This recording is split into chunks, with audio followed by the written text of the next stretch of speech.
Hello बच्चों, हम लोग टाइम एंड टेंस की सीरीज को देख रहे थे और उसी सीरीज को आगे बढ़ाते हुए आज देखते हैं क्वेश्चन नंबर 18 क्या है कि have U turn detective that you keep your I on me like this. क्या तुम जासूस हो गए हो कि हम पर इस तरह से नजर रखते हो? इसका हिंदी मीनिंग यही हुआ। अब बताओ, आसान कर दिए तुम्हारा। अब बताओ कि आंसर क्या होगा।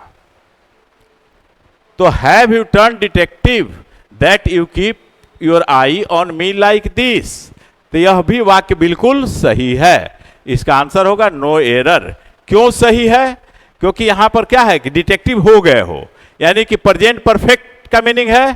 तो यहां पर यह हैव यू टर्न डिटेक्टिव, क्योंकि वाक्य क्या है? इंट्रोगेटिव है। तो इंट्रोगेटिव है तो प्रेजेंट परफेक्ट में क्या होगा कि हैज या have, that all depends on the subject. If the subject is singular, has will be used, and if the subject is plural, have will be used.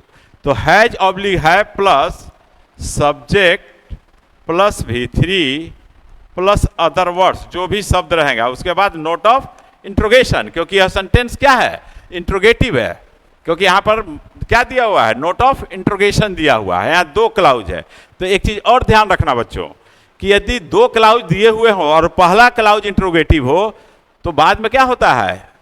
Mark of क्या होगा? Interrogation, यानी note of interrogation, प्रश्नवाचक चिन्ह दिया जाएगा।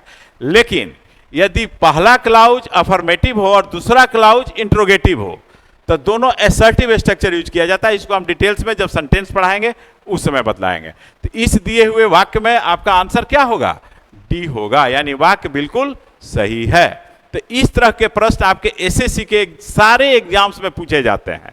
तो जो भी क्वेश्चन आपको पढ़ाया जा रहा है वो यह मान के चलिए कि ये सब रूल से ही क्वेश्चन रहेगा, चाहे वह कॉमन एरर के रूप में हो, फ्रेज इंप्रूवमेंट के रूप में हो, फिल इन द ब्लैंक्स के रूप में हो, या क्लोज पैसेज के रूप में हो। ऐसे क्लोज पैसेज अलग से हम आप लोग को बतलाएंगे।